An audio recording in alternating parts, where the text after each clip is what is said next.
Dear student, अब अगले video में आप देखेंगे यहाँ पे हम निकाल लिए टोटल लोड 36.12.75 ये आरसीसी की वीडियो नंबर 8 थी। उसके बाद हम 12.75 किलो न्यूटन प्रति मीटर का लोड आ जाएगा, ठीक ना। तो इसको जब हम जोड़ेंगे, अब यहाँ पे हम टोटल लोड की बात करते हैं तो ये कितना आ जाएगा 48.75 किलो न्यूटन प्रति मीटर। अब हम एक किलो न्यूटन प्रति मीटर की जो बात करते हैं, यहाँ से हम आपको क्या करते हैं, अब हमारा बेंडिंग मोमेंट चेंज होगा।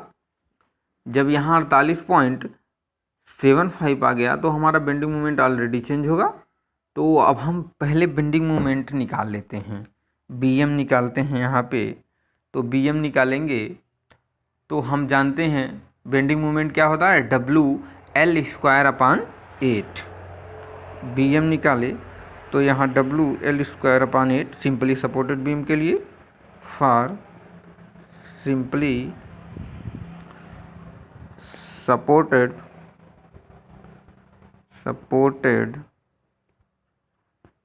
बीम,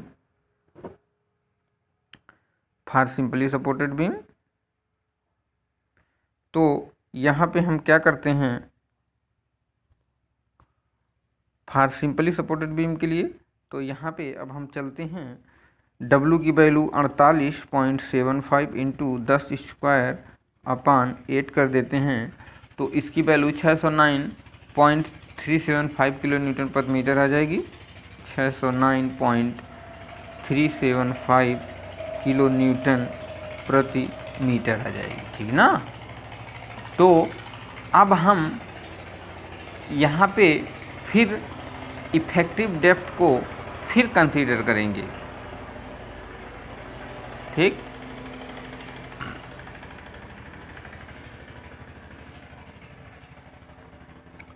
इफेक्टिव डेप्थ को हम फिर कंसीडर करेंगे।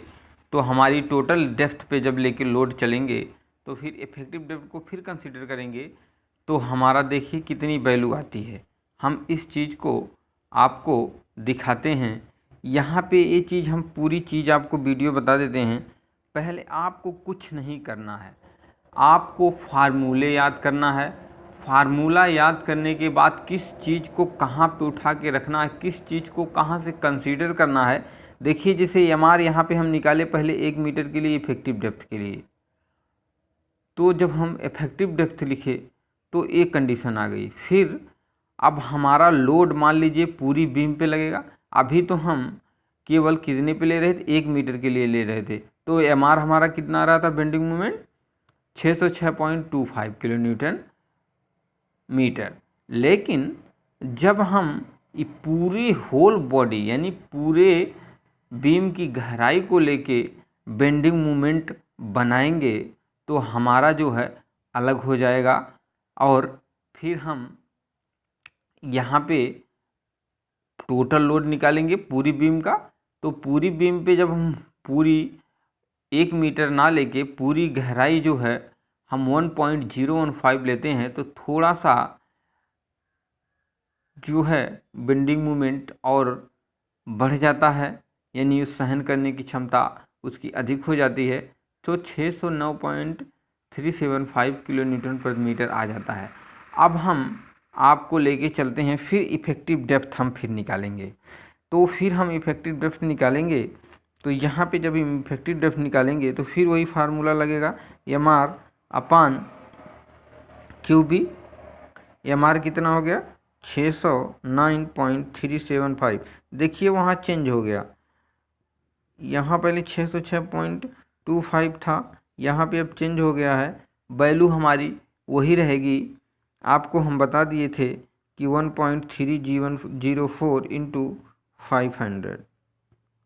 अब हम यहाँ करेंगे तो ये हमारी वैल्यू कितना आ जाएगी 966.75 966.75 mm, ठीक ना। अब इस वैल्यू में बहुत ज़्यादा डिफरेंट नहीं है, इसलिए हम जो डिज़ाइन कर रहे हैं वो हमारी क्या है बहुत ही मोस्टली सही है। आपको 5 mm से ज़्यादा डिफरेंट नहीं आना चाहिए। 965 है और ये 966 है, 1.75 का अंतर आ रहा है डियर स्टूडेंट। तो इसमें किसी भी प्रकार की दिक्कत नहीं है। आपकी डिज़ाइन इसके लिए और इसके अकॉर्डिंग, दोनों के अकॉर्डिंग वेरी गुड चल रही है। 5 mm से ज़्यादा डिफरेंस होगा तो समझ लीजिए आपकी डिज़ाइन जो है गलत साबित हो रही है, आपकी डिज़ाइन सही नहीं हो रही है। इसलिए आपको जब भी डिज़ाइन के बारे में बताया जाए तो इस तरह की कंडीशन अप्लाई कर देंगे तो ये जो है कोई दिक्कत नहीं आएगी, फिर आपका डिज़ाइन जो है सही हो जाएगा। तो ये तो हमारी होगी डिज़ाइन की बात। फिर उसके बाद जो है हम आगे बढ़ते हैं। हमें अभी क्या निकालना है, AST निकालना है। AST निकालते हैं तो AST किस प्रकार से आएगा, किस तरह से आएगा, किस तरह से मूवमेंट होगा, तो उस चीज़ को हम देखते चलते हैं। मूवमेंट को लेके हम AST निकालते हैं। हम आपको बात कर रहे थे फार टेंशन जोन के लिए, तो VM equal to sigma ST AST into 1 minus XC लिख दीजिए, या आप XA लिख दीजिए, बाई 3 कर दीजिए। ठीक, अब यहाँ पे क्या करेंगे आप, sigma ST into AST 1 minus K into D by 3। ठीक, यहाँ पे 1 minus K into D by 3। अब देखिए यहाँ पे हम जो लोग यही चीज़ें घुमा फिरा के करते रहते हैं, बस एक बार दिमाग में मूवमेंट आपके हो जानी चाहिए, आपके दिमाग में मूवमेंटिंग हो जानी चाहिए इस चीज़ की। इस तरह से धीरे धीरे आपके दिमाग में बैठ जाएगा। अब हमें यहाँ क्या करना है, AST निकालना है। यहाँ हमारा बेंडिंग मूवमेंट तो आ ही गया है, पूरी बीम के लिए हमें बेंडिंग मूवमेंट निकालना है, क्योंकि हम अब तक 1 मीटर लेके चल रहे थे। अब हम यहाँ जो इफ़ेक्टिव डेप्थ है हमारी, यहाँ पे देखिए, यहाँ पे इफ़ेक्टिव डेप्थ को ना लेके अब हम पूरे, आखिर हमारी बीम तो पूरी है ना, तो इसको हम लेके जब चलेंगे तो उस हिसाब से हम कंसीडर करेंगे, कंसीडर करते हैं कि कितना हमारा जो है बेंडिंग मूवमेंट, और बेंडिंग मूवमेंट इस तरह से बनता है। तो पूरी लंबाई के लिए अब यहाँ पे मान लीजिए यहाँ है x KC, यहाँ पे मूवमेंट यहीं तक होगा। आपको हम बताए थे कि ये हमारा क्या है, संपीड़न जोन है, और ये हमारा क्या है, टेंशन जोन है। अभी हम सरिया जो है डाले थे इसी जोन में, तो इसलिए ये कौन सी है, सिंपली सपोर्टेड है। यहाँ से जब हमारी बीम पर किसी भी प्रकार का लोड लगता है, लोड लगेगा तो किस तरह से मूवमेंट होगी, इस तरह से मूवमेंट होगी, यहाँ से सैगिंग करेगी। इस जोन पे कोई भी ऐसी स्थिति आएगी, यहाँ पे इस न्यूट्रल एक्सिस पे एक ऐसी स्थिति आएगी कि यहाँ पे ना तो बीम में किसी प्रकार से कोई भी मूवमेंट नहीं होगा, ना तो कंप्रेसिव फोर्स लगेगा, ना तो टेंशन फोर्स लगेगा। किसी भी प्रकार की किसी भी तरह से किसी भी स्थिति में विकृति नहीं होगी। तो अब हमें इस टेंशन जोन का AST निकालना है। टेंशन जोन में कितना हमारा स्टील पड़ा है, उसके लिए हमें ये चीज़ निर्धारित करना है।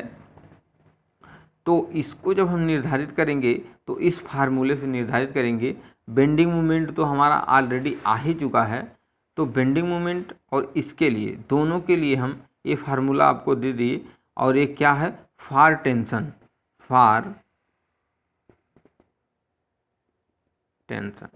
जब AST निकालेंगे, टेंशन क्यों लिखते हैं, क्योंकि ये फार्मूला बेंडिंग मोमेंट का टेंशन जोन का इसलिए लगाएं क्योंकि हमारी सरिया जो है टेंशन जोन की ही पड़ती है।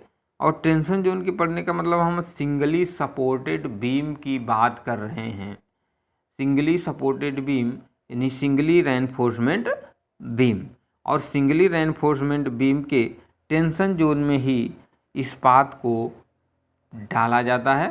तो टेंशन जोन में इस्पात को जब डालते हैं तो एक कंडीशन आ जाती है हमारी। इस कंडीशन के थ्रू कंसीडर करते हैं और इस कंसीडर को करते हैं, फिर जो है हम इस तरह से सिस्टम बनाते हैं।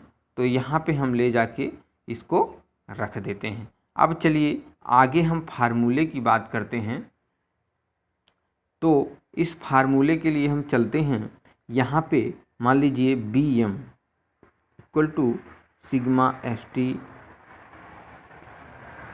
ए एस टी, आराम से देखिए 1 माइनस के बाई 3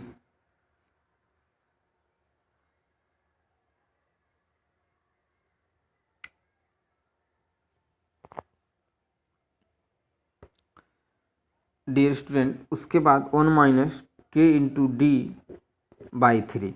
अब हम यहाँ चलते हैं सिग्मा एस टी इंटू क्या करते हैं ए एस टी इंटू एक बहुत ही गुण चीज़ आपको बता रहे हैं कि 1 माइनस के बाई 3, ठीक ना। 1 माइनस के बाई 3 को हम क्या इस तरह से लिख सकते हैं, जे into D.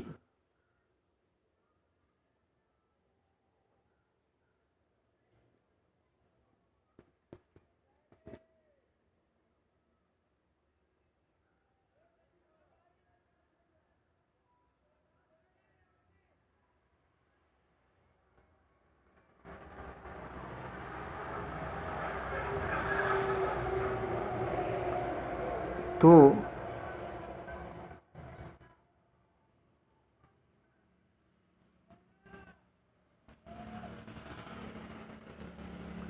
Sigma S T into A S T J D हो जाएगा। अब देखिए यहाँ पे आप वैल्यू रखवाएंगे हम आपको।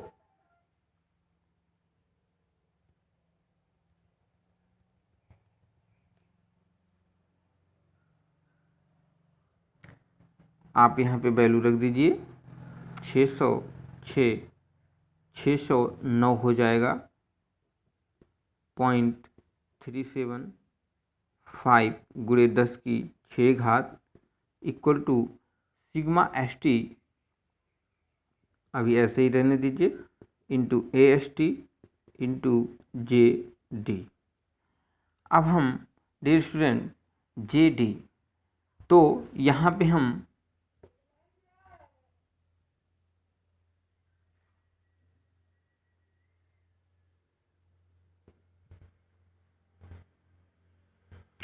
ए एस टी बराबर आप क्या लिख सकते हैं 609.375 गुणे 10 की 6 घात अपान sigma S T into J into D.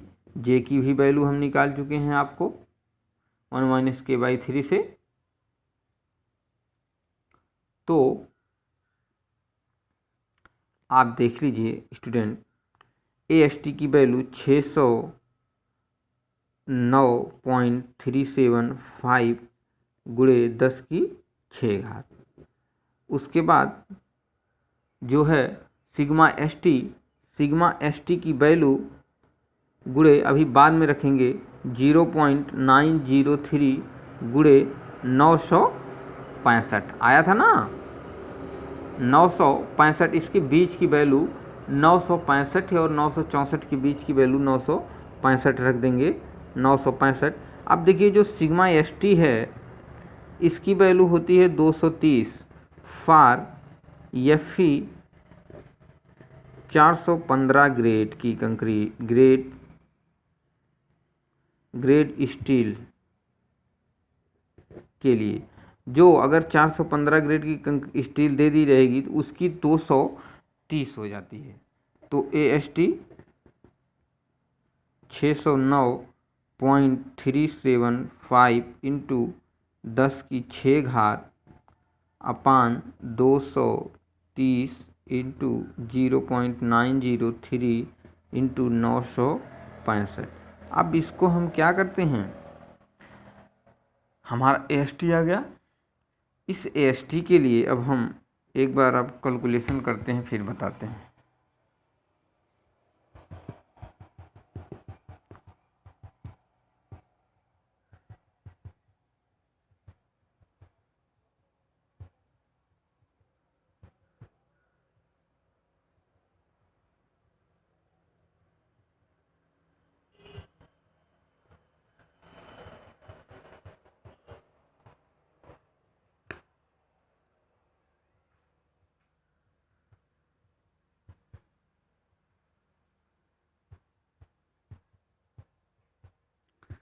हमारी वैल्यू कितना आ गई डियर स्टूडेंट, 3040.47 mm²।